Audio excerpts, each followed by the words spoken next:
real estate. And what we're trying to provide is an overall experience to our clientele in the marketplace. And, you know, I think we've had our conversations about the difference between having a personal brand and a business brand. And I've had conversations with agents and brokers who, you know, there's this confusion about, you know, well, I work with a brokerage. I'm under the Keller Williams logo. I'm under the Coldwell Banker brand. What's the difference between a personal brand and a business brand when we're talking about experiences? And if you can sort of define that a little bit. Sure. The first thing is, you know, I've spoken to a lot of people who, as individuals, say, I don't have a brand. I'm a person. People don't have brands. Well, the answer, they do. Of course, everybody has a brand, and it's all based on this definition, the experience of what you deliver and how you deliver it. And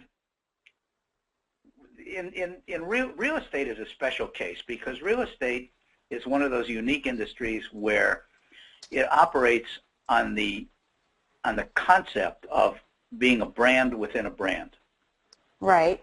Brokerages have brands, and they do spend money to create name recognition and name awareness and industry experience and reputation in a community and all of those things. But typically, when someone's looking to buy or sell a house and they're asking their friends or acquaintances for referrals, they usually don't say, I'm looking for a brokerage. They usually say, I'm looking for an agent or I'm looking for a realtor. Can you recommend a realtor? So that realtor's brand, the individual brand, is all about all of the things that I've just talked about, all of those things that you as an individual deliver. Those are the elements that comprise your brand. It's inescapable. It's like saying the law of gravity doesn't apply to me. Really? Exactly. Well, and you know, and that's one of the things that I think is a struggle. So when we talk about defining our brand within that brand, you know, how that works? How does that actually work in the marketplace in terms of helping our consumers to understand?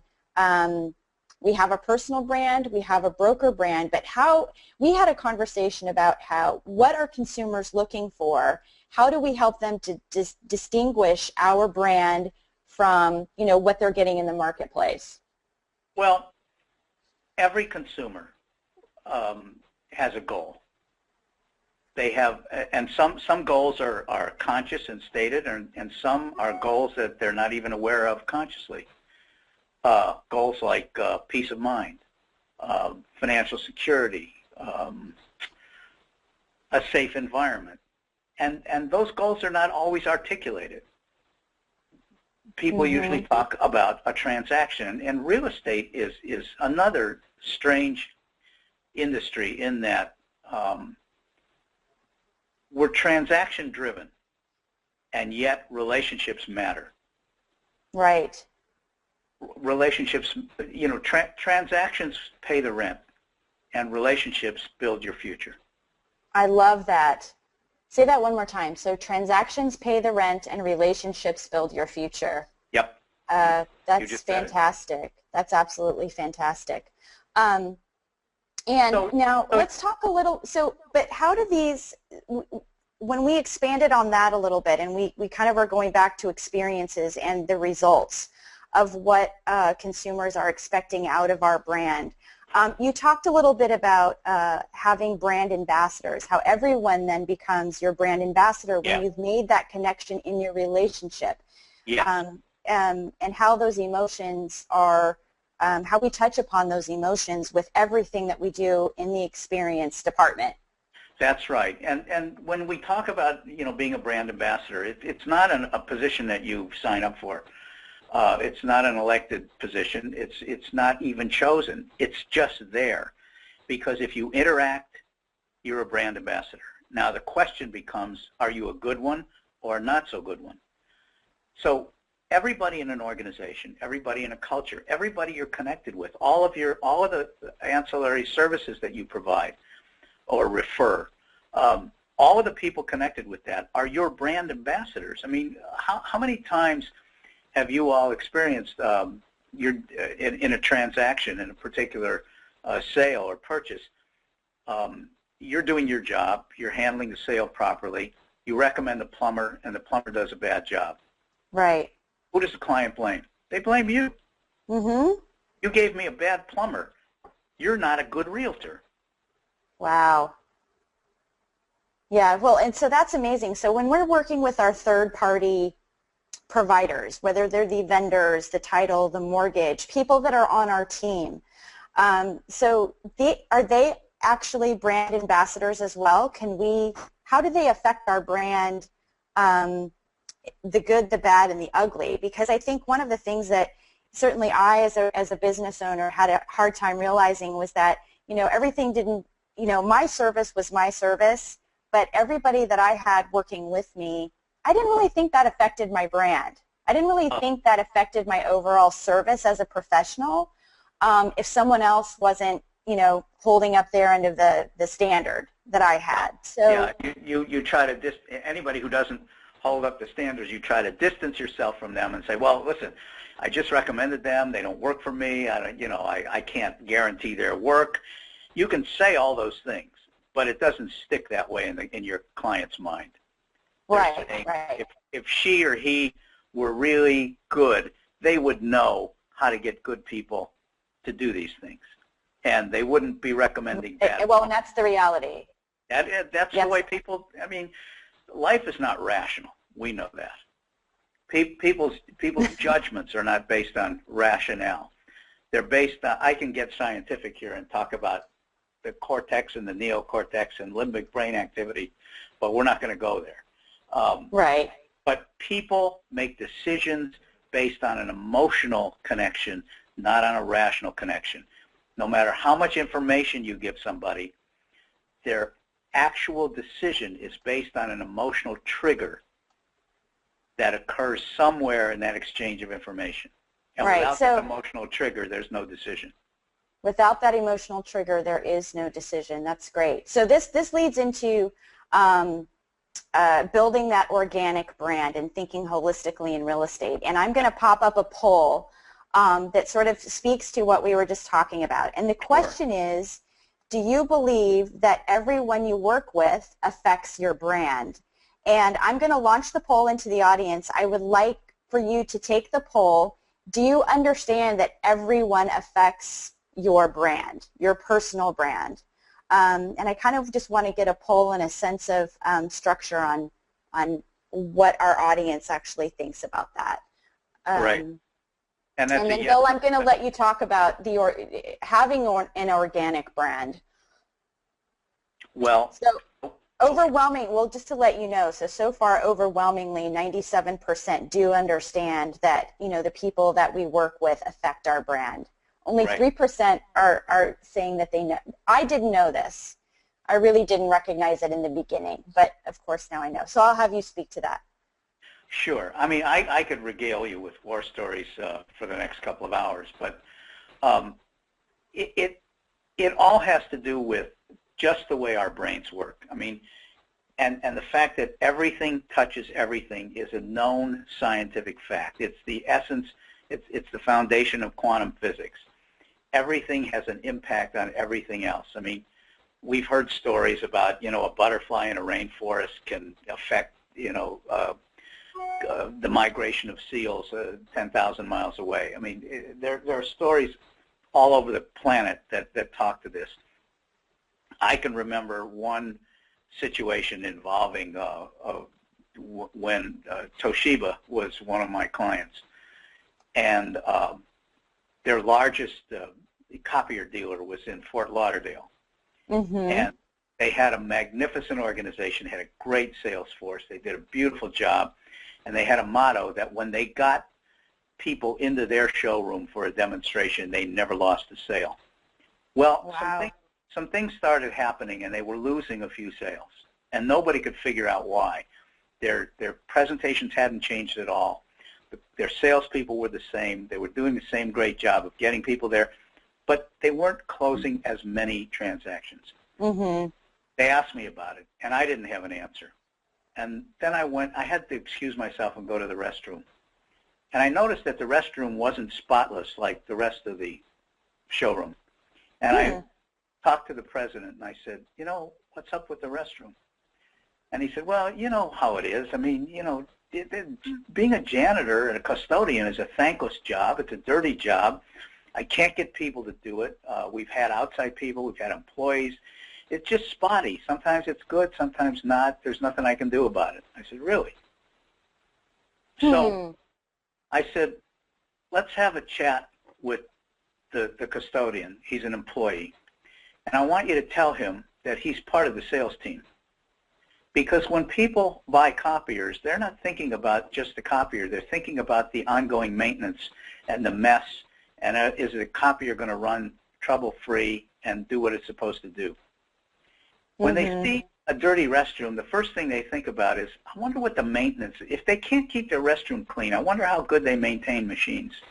Right. Well, and that just goes down to the point that, we have to start thinking about every experience, every detail that touches the client in our transactions, every encounter that we have. So everything from what we're doing on social media to what we're doing in our transactions, to what platforms and technology we're sharing with our clients and having them use. Well, those are the things, right?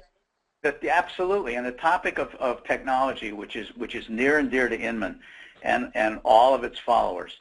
There's some and perhaps you're asking all these questions, but in case not, I mean, the questions that I always ask about any technology in any area is, how does this change the experience? Does it enhance mine and my client's experience, and how does it enhance that? And at the end of the day, does it improve our relationship? Does it improve my ability to understand my client's needs so I can address them? What does it do to enrich the experience? Absolutely. Well, that's such a great point, because I think that, in the conversations that I've specifically had recently, at a couple different conferences, is that, technology and the people who sell technology to us, it's really noisy and it's very overwhelming, and specifically for real estate as an industry, there's a lot of sales going on to try to get us to try new technologies. Right. So now we start to talk about filtering and ways that even as a brand we can help filter to the people that we work around us only the important things. We're always reading new blogs about the new technologies, and so I think that one of the ways that you're talking about here is, this is actually a filter for us, just sort of these questions that we ask ourselves before we try to adopt and adapt to new technology is this serving my client well?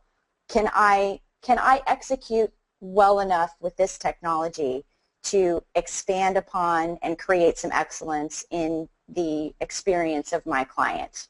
Absolutely, and it's a good question to ask the person who's trying to sell you the new technological gadget.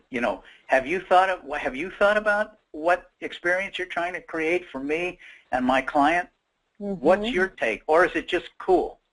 Right, exactly. Is it just cool? And I think that when we sort of just need to double check with ourselves, or as my daughter would say, you need to check yourself before you wreck yourself, and make sure that what you're so just make sure that you double check, and that this is actually something that you can execute, because implementation and execution in real estate is one of the biggest challenges, because there's always something that we want to learn. But like, for instance, my big thing is I want to learn ScreenFlow so that I know how to do better examples of technology. But if I can't execute well on that technology yet, I'm not going to start using it. So, this part of this decision-making process in terms of checking yourself before you wreck yourself, I think also talks about, we get to values, because I think that values are something that immediately never popped into my mind when I was building a company. I think that I knew what my personal values were, but I didn't know how they translated into building my brand. And guys, I wanted to let you know too that if you have questions, go ahead and put them in, questions for Bill, put them into the chat, and I will make sure that we ask him during our conversation. So I wanted to make sure. But Bill, let's talk a little bit about values and what those are, and definitely what they aren't. Okay. Well, values are, the simple definition of values is this: it's just what you believe. And there's no right or wrong or good or bad label on that. Values are our core beliefs. And somebody, I can't remember who it was, said, a value isn't really a value until it costs you money. A value isn't a value until it costs you money. Yeah, that's kind of the proving ground. And what is meant by that is that, you know, if you have to make a decision between what you say is your value and the immediate financial impact of living that value, and you decide in favor of the money, then that value isn't really a value. Wow. Values are the things that you know, like, how do you put a price on integrity? How do you put a price on trust? How do you put a price on honesty? Are you willing to let a transaction go because you have to do something? In order to make that transaction, you have to do something that is clearly against your sense of right and wrong. Are you willing to let it go? And sure, if it's a $3,000 commission, no brainer. But what if it's a $50,000 commission? Right. Big decision there. So values are our core beliefs, and there's no, and it's not about, you know, good things. Many of you know or have heard of the history of Enron and all the horrible things they did in the market. Well, they had some beautiful, really well-articulated values hanging on a plaque at corporate headquarters. And then a guy by the name of Jeff Skilling came in and became the president, the chief operating officer of Enron. And he, you know, all those values on the plaque in the office at headquarters, forget it. These are our core values: greed, money, and power. If those are not your values, get out before I fire you. Wow. That's the only thing I care about. Those were his values. Now, it sounds horrible. However, at the time and in that place, he had hundreds and hundreds and hundreds of people who were standing in line to join him and live those values. Wow. You can always find people to share your beliefs. And he did very well in creating an army of people who were more than willing to march down the road to those values. He was very, you know, what I respect about that is his openness, his willingness to declare it to the world and say, if you're not interested in that, you don't belong here. And he had detractors. And look what happened. And look what happened to the brand eventually. Well, financially, their short-term results were great. The problem with having something like greed as a core value is the reason it doesn't work is because there's no such, if greed is a core value, then there's no such thing as enough. If greed is a core value, there's no such thing as enough. That's a great point. That's a really great point. When there's no such thing as enough, the more you get, the more you want. You're insatiable. Yes. Yes. So eventually, you're going to cross the line. Right. It's just a question of when. Now, healthy greed is, you know, there's nothing wrong with that. We all have some of that in us. Part of being competitive.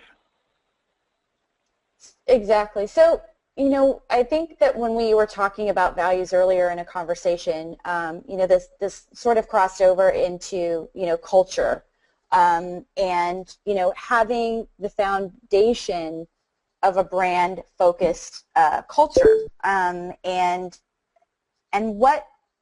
how do values play into building a culture? Because I think as an individual, many of us would be sitting here thinking, okay, well, you know, I'm going to do my best to be ethical and honest. I know that that's my job as a professional. And I think that sometimes we just need to realize that what we're building here is not only our brand, but we're building that culture. And I had asked you this, Bill, because as a solo entrepreneur, or what you call an entrepreneur, and maybe you can explain that again, is that can one person build a culture? And if I'm one person building a culture, how is this culture going to grow with me as I add people onto my team? Sure. You have your personal values, and we all do. And most of those are hardwired in us by the time we're 7 years old. And can you change them, alter them? The answer is yes, but only through constant awareness, and only if you truly believe that you either need to add some new values, or some of the ones you had early in life don't serve you well. If you came from an abusive home, you have certain values that are mixed up with love that have nothing to do with love. So Right. those values are going to impact your relationships in a negative way. You're going to view integrity differently. So there are changes possible, but it requires continued awareness.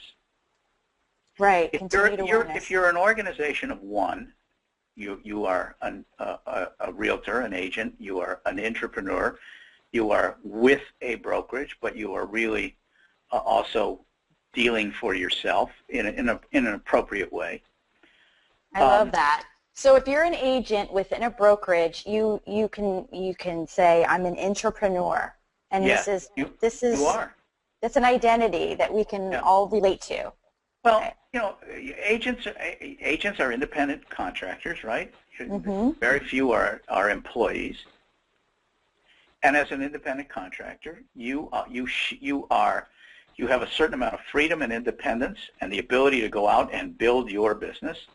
And you have, by virtue of the fact that you're associated with a brokerage, the brokerage assumes some of the risks and some of the administrative burdens that you either cannot or do not want to have on your own, or want to shoulder on your own. And so you have this relationship where the brokerage handles a lot of things that you either don't want to handle or can't. They bear a certain amount of the risk, but you still have a lot of personal freedom and a lot of style freedom to go out and build your business the way you would like to build it. Style freedom. I want some style freedom. No, I love that term, style freedom, because I think especially when we get to that part of talking about logos and brand and color and marketing, we're always thinking about our style.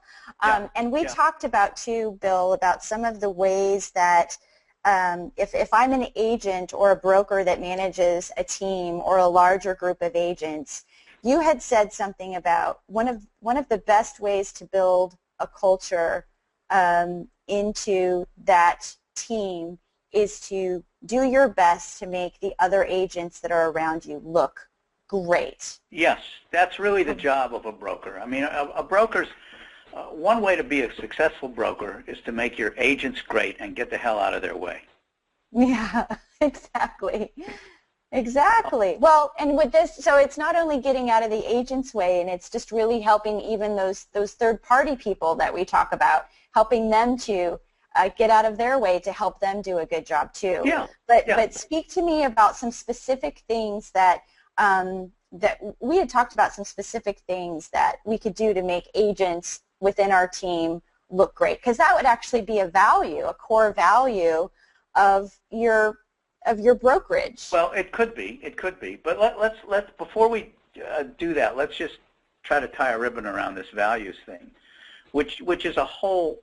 I mean, we could spend several days, and I often do, talking about this whole notion of values with clients, and we do workshops about identifying and naming and articulating your core values not only in terms of what they mean, but how they will be acted upon in the daily life of your organization. Because values are something that should be used every day in a myriad of ways to impact both big and little decisions. And I strongly believe that values should be part of the hiring and recruiting process. I just watched a news piece the other day about the LA Police Department, and they're hiring dilemma. They have some very strong core values, and they use it in their recruiting. They recently put out, they engaged in a recruiting campaign, and they got thousands of applications, and they winnowed those thousands down to 600. And out of that 600, they selected 60 people to be interviewed. And of those 60 people, they hired 0. Wow. Nobody passed the values test. And what they concluded was, the spokesperson for the police department said, we know that if a person doesn't exhibit an alignment with our core values during the hiring process, that person is going to make bad decisions in the field, and those decisions are going to impact a lot of people in a negative way. We will not take that risk. Wow. Well, and that's just helping protect their brand. Absolutely. Absolutely. Okay. So I see that. I think that a recruiting process without a thorough discussion of how your candidates line up with your values is critical to making good recruiting decisions. And it's critical for the people that you do bring on board, that they fit into the organization, that you can trust that their actions are going to represent you well. And if you're a broker and if you're an agent, you must know that every agent in brokerage has an impact on the brand of the brokerage. Not just the recognition, but the reputation. If one agent is dishonest, people are going to think that the brokerage is dishonest. Right. Right. So now everybody is tainted. So you really need to know what your values are. Yes, you do. And there must be consequences. For a broker, my question would be this. If I'm a broker and I'm recruiting people, I have to be able to say and mean that if my highest producer in the office doesn't live these values, we're going to separate. Yeah. And that's really a huge decision that needs to be made. And that gets into, our next topic, which is awareness and intention and thinking holistically. And I just wanted to briefly describe, because when I started reading Brand Delusions, and I wanted to remind people that if you haven't seen the reviews of Brand Delusions, if you haven't picked up the book yet, we're going to talk about some special things later on, but visit Amazon.com to take a look at this book. But one of the things that really struck me was that, agents wear a lot of hats. We have what you in the book would call silos and funnels of things that we're working on. We have our accounting, we have marketing, we have design, we have our branding and marketing areas that we focus on. And one of the words that you kept talking about, and this goes back to the organics of your brand, but it's about thinking holistically.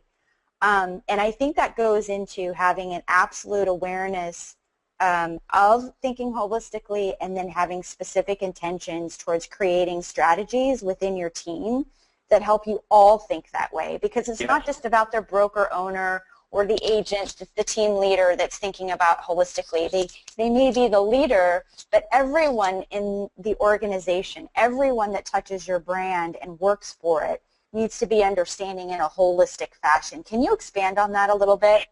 Sure. In the context of being practical, we can use the words holistic and organic interchangeably. But perhaps the nuance here with being holistic is to know that not only does everything affect everything, everything integrates. It's all an integrated process. And what the beauty and the benefit of thinking that way is we can have discussions around one single topic, brand strength. We don't, we can talk about customer service, something as simple as answering the telephone, something as simple as having hot coffee and tea and whatever beverages we have on hand for clients and for staff.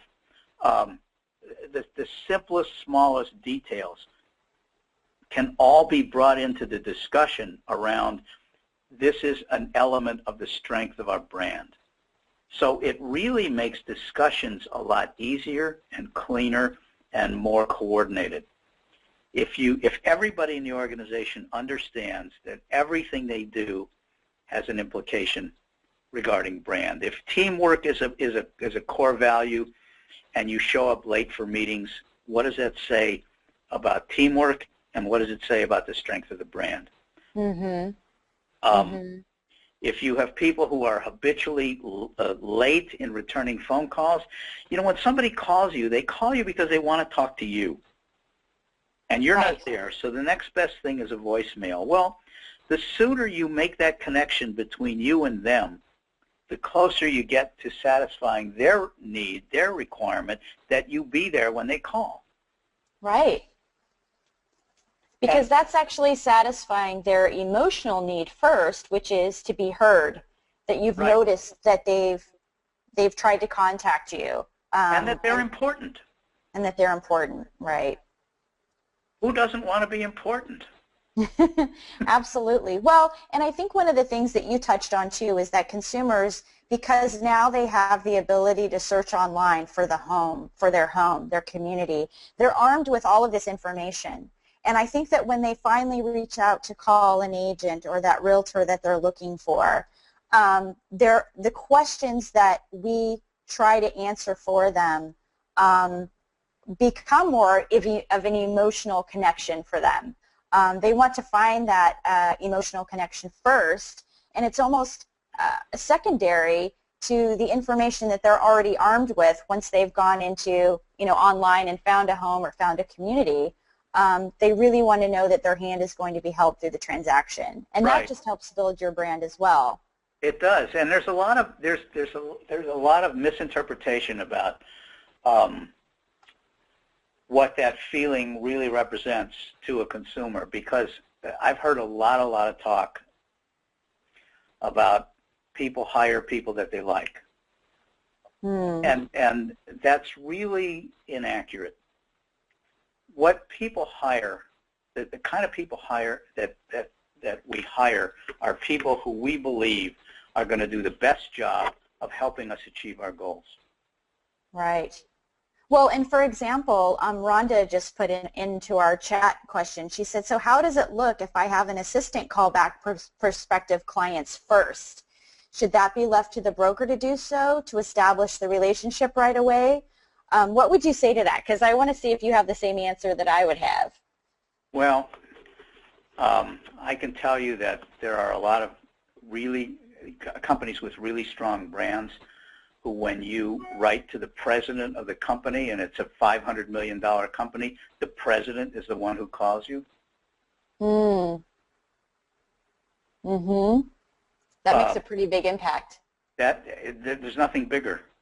Yes. There's nothing bigger. Now, I know we're all busy. I know we have to be efficient. I know we can't be in 10 places at once. There are a lot of things that get in the way, but the easiest thing to do is delegate relationships. And, you know, I like to return calls myself as often as possible. You can't do any more to make a person feel important than personally answering a call. Right. Well, and, you know, and this is an interesting subject, because the company that I have had before was more, you know, I was actually a virtual support assistant for a lot of agents and brokers, and I would immediately have someone call me and inquire about using my services to help them do some of these things, like answer phone calls and, you know, manage leads and things like that. And it was always the first thing that I would say no to, because I always felt that that was something that I wouldn't really be able to execute on in a very excellent way, because I don't have the voice of that agent or that broker. And really the first impression of that relationship is who is actually making that first connection with them that sets the tone, that opens up that level of trust, that really shows the value that they feel important, that they feel valued, even if it's for a split second, Well, that you're yeah. calling them back and saying that. And I would always say, no, that's just not something that I do. I'm happy to help you build systems and stay organized, but I think that for phone calls, that needs to come from the actual broker. Well, here's a question I always ask. If you say that something is important, if you say that something is one of your values, if you say it's integral to your brand, and you could not use words to express it, you could only express that in behavior, what would your behavior be? I love that. If I couldn't express my value with words and I could only do it through actions, what would that be? Yep. That's really, really important. What would that look like? What would that look like? And I think that that goes with not only the relationship with your prospective clients, but that also goes with your team members as well. Your team members and your suppliers, your vendors. I mean, how many times do we hear about people who praise their vendors but pay in 120 days? Yes. You mentioned, we talked about this, and you had mentioned, even from the person that the referrals. I mean, we're in a business of referrals, but, really, does the referral have that really valuable weight to it if you're sending people, if you're not really sending quality people someone's way? Absolutely. In other words, how do you make sure you have quality people? Well, one thing you do is you pay them on time. Mm-hmm. Well, and it's even just it's also who you're referring to other people, because I think you use even just the person who puts a sign in the yard. Absolutely. And you had said, if you're using a certain signage company, but you're referring to them people who don't pay or people who don't appreciate their good service, how does that affect your brand? Absolutely. Absolutely. So it's a very interesting. Another war story. When Thermador was a client, they outsourced their service, their after-sale service, to independent contractors throughout the country. And in one particular area of the country, they were having a big problem with the service personnel. Goober would traditionally show up about 30 to 45 minutes late, and he would smell like he just crawled out of a sewer. And when he bent down, he had a very nice butt crack visible. And I mean, this is a very high-end product. A Thermador range is a premium product. Right. And people were just aghast at this level of service, and it hurt their sales tremendously, and they never associated that with the Thermador brand, but in that particular area of the country, it was the Thermador brand. Yeah. And it didn't get better until we fixed the service problem, and it was not an advertising problem, it was not a marketing or message problem, it was the service guy. It was the execution and he wasn't even an employee. Wow. So for real estate, this is really important, because as we definitely outsource a lot more. I mean, it's just a well-known fact that agents and brokers have so many different hats to wear and so many things to do. But what I want to ask you, because there are a lot of independent contractors that help agents and brokers that are wonderful people to outsource to, web designers, all of the people that they need to work with behind the scenes. And I just think that when we get to the conversation about choosing these people that we work with, it's really important to be able to convey the values and the culture that you've established as your brand to the people that you're actually outsourcing to, because there just comes a time when we have to outsource. So what are some of the ways that we can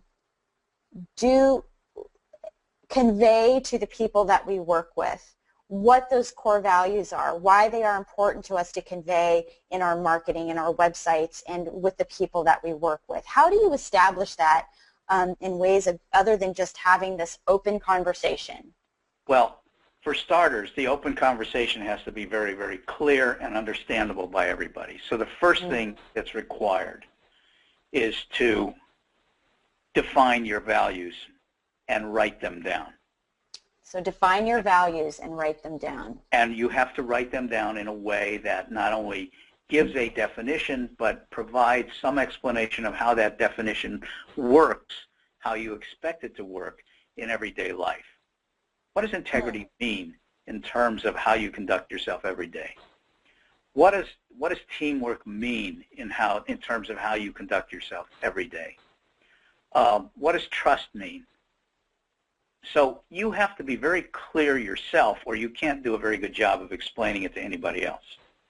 So once you have that, once you establish that clarity, then you can talk about what kind of experience you want to deliver, what kind of results you want to help people achieve. And that becomes part of the discussion in selecting those resources that you're going to use, those referral sources, those independent contractors. Virtual organizations are becoming more and more a part of everyday American life in every industry, not just real estate. But I would have that discussion with a web designer. I would have that discussion with any provider of anything, really. I want you to understand my values. I want to hear about yours. I want you to understand that you're a member of my team, even though you're not an employee, and that you are as responsible for the strength of my brand as anybody in my organization. And I am similarly responsible for the strength of yours. So how do we make that an everyday reality? I would take the time up front to have those discussions rather than saying, oh, I heard you're a really good web designer and you're the lowest price, so you got it. Right. Exactly. And I think that that's one of the things that, you know, when we talk about our relationships, and this was sort of a zinger that I told you I was just... Hello? Personal relationships become so important in, you know, the responsibilities of us carrying through, you know, our values and understanding how these personal relationships affect how we do business. Well, go ahead. No, you go ahead. Well, and I was just going to say that does this become a responsibility of how we manage our brand? You know, how does this, I mean, we're already talking a little bit about it, but I kind of want to say, do what you say, which is wrap a ribbon around it. How specific and intentional do we need to be when we're finding these really specific ways to share these core values and using them every single day? Is this something that we sit down every single day and we go, okay, these are the phone calls that I need to make today, and I have my values sort of sitting next to me, and I'm making sure that I'm living these every single day? How much of a habit does this become, and how intentional do we need to be every day? Does it become second nature? It should only become as intentional and as often used as breathing. Just as often as breathing. That's not much. I know, for example, at Home Depot, they have a set of, I think it's 9 core values. They have a wheel on the wall, and they evaluate their decisions on small items and big items, the most mundane tactical issues and the largest strategic issues. They look at that values wheel, and they say, okay, how do our decisions align with our values? It's right up there on the wall, and it's part of every single discussion. Now, Home Depot is an $80 billion a year company. They have a lot of layers of complexity. Yes. They're in a lot of different businesses, and they use those same 9 values for all of their decisions. Well, that simplifies it in a way, because that's a great filter. Those values are a great filter for helping you make the right decisions for your brand. Zappos, right? Zappos, who many of you have heard of, grew from a startup. They were well financed, 3 smart guys, but in 5 years they took it from startup to $1 billion in sales. They sold their company to Amazon for $1 billion, and Amazon knowingly, happily overpaid.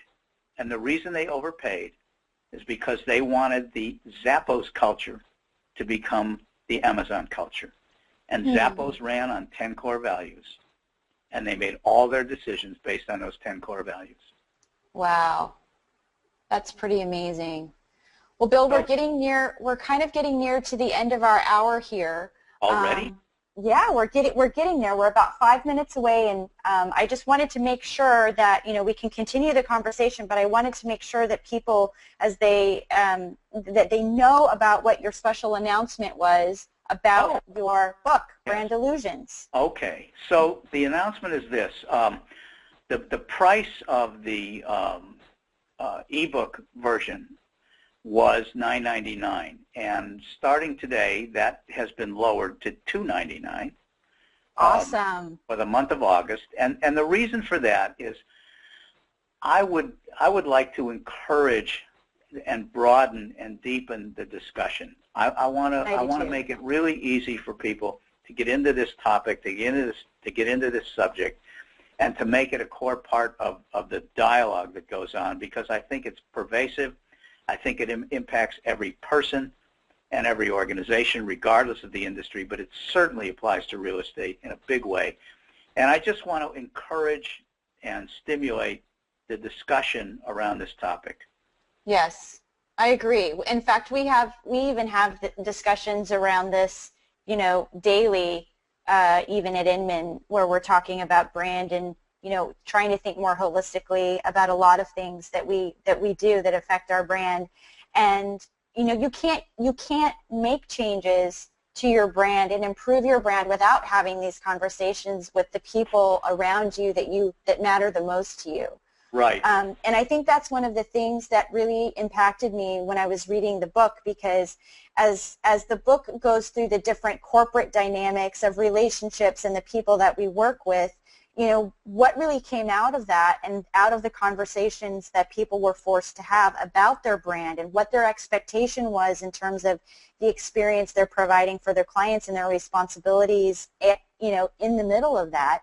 Right. Is that really what comes out of these conversations, Bill? Is an improved it's one of the brand. things, but it's an improved brand. Very, very much improved and strengthened brand, and one that's sustainable. I want to leave kind of the discussion with this. Many of you have probably already read and heard this, but it is put out by Apple, and it's their new campaign about their brand. Listen to this. It reads, "This is it. This is what matters. The experience of a product. How it makes someone feel. Will it make life better? Does it deserve to exist? If you're busy making everything, how can you perfect anything? We spend a lot of time on a few great things until every idea we touch enhances each life it touches. You may rarely look at it, but you'll always feel it. This is our signature, and it means everything." Designed by Apple in California. They didn't talk about a single product. No, they didn't. talk about the experience. Now, we know that I want to provide. I don't like to preach in generalities, but this applies to everybody. The single most important quality in becoming effective at interpersonal relationships, and certainly in sales, is the quality of empathy. And you cannot get there without being a great listener. So I would encourage everybody to always work on their listening skills, because you must, before you can become empathetic, you must understand, and you can only gain understanding by listening. Wow. Presentations that start out by you telling someone else how great you are and what you're going to do for them usually don't resonate. What resonates is developing an understanding of what the client's or the prospect's true needs and goals and aspirations are, and demonstrating that you understand that. And empathy is a quality of understanding without being judgmental. So you can understand walking in their shoes and Right. being attentive to that, being respectful of that, and demonstrating that understanding in your communication on how you're going to help them follow you to achieve their goals. Wow, that's really great. We had someone in the audience, Terry. Can you read that the Apple message again? Just really, you don't have to. We just want to hear that one more time. No drama, just the reading, right? He gives some drama too. This is it. This is what matters. The experience of a product, how it makes someone feel. Will it make life better? Does it deserve to exist? If you're busy making everything, how can you perfect anything? We spend a lot of time on a few great things until every idea we touch enhances each life it touches. You may rarely look at it, but you'll always feel it. This is our signature, and it means everything. Wow, I love that. Absolutely love that. I wanted to answer a couple of questions that came up in our chat a little bit, and some of these are just kind of about basic branding.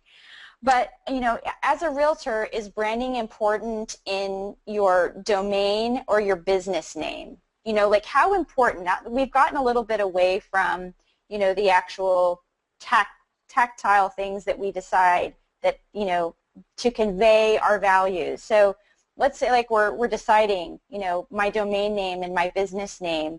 You know, is there something different that we need to think about in terms of brand illusions and making these smaller decisions?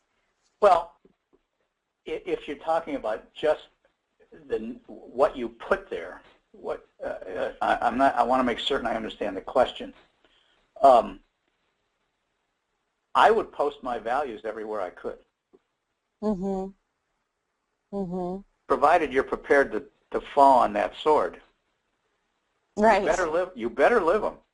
Right. But how does that go into deciding a company name? Because I think a lot of people on the call are going to be like, you know, branding to me means my company name or my elevator pitch. Maybe my elevator pitch speaks to my values, but how can I convey that in picking my company name? Do I use my own name? Do I use a name, you know, do I create something that conveys that value?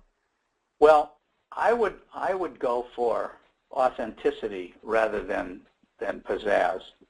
Go for authenticity rather than pizzazz. I like that. I think authenticity rings truer than being fabulous. It does. It does. So I would look for something that resonates in me. If I'm looking for a name, I want something that sort of gives me a little buzz when I say it. That's interesting. Very, very interesting.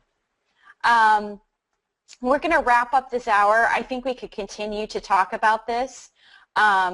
We have a lot. I would like to invite you to come back, Bill, because I think that we can continue this conversation, and I think a lot of the questions that people are asking now is how do we bridge, you know, once we understand our values. There's going to be people leaving this call going and doing some self-discovery on values and what they want to build in their culture. And I think what's going to come out of that is more conversation. And I would really like you to be a part of that. I would love it. I think that, guys, what we're going to do is I want you to go to Kindle. If you haven't downloaded the Kindle app, you can do that on your iPad. You can even do it on your iPhone. And then I want you to go to Amazon, and I want you to download the $2.99 Kindle version of Brand Illusions. And it's an easy read. It's a pleasant, lovely, inspiring read. I want you to take the time to go through this. I want you to give a copy to it of everyone that you have on your team and have this conversation. And I think that when we bring you back, Bill, we can answer some of these more tactile and strategic questions that people have regarding branding, because when they come back, they're going to know a little bit more about this journey that they're on to building the best brand they can personally and professionally. And I think that we need to just continue this conversation. I hope that you can come back. I would love maybe in the next few weeks. I think we should book one. If you guys would like Bill to come back and answer some more strategy takeaways on branding and building this brand, and especially we're even thinking about going into one of our groups and having actually sort of a thought discussion group. And Bill, we'll just invite you to that. We may do this something on Facebook. I think that we need to have these conversations, and I think that we need to start having them ASAP. And I would love to invite all of our listeners here. We're going to try to start something within our Inman Next on Facebook, and I would like you to come there and say yes or no whether or not you'd like to join that group if we start it. And Bill will invite you to that group, and then we'll also maybe continue this in some more webinar discussions. Perfect. Awesome. Perfect. Well, I don't want to keep anybody else, but I hope everyone has a wonderful day. Thank you so much, Bill, for being here. I will contact you. Yes, thank you, and we'll have you come back very, very shortly, probably within the next few weeks so that we can continue this. Thanks, everyone, for coming, and don't forget to download the book or go out and buy it for as many people as you can, because it's an amazing eye-opener and a great inspiration. Thanks, everyone. Have a good one. Bill, thank you again, and have a great day. Thank you all. Thank you. Bye. We will have the recording available, too.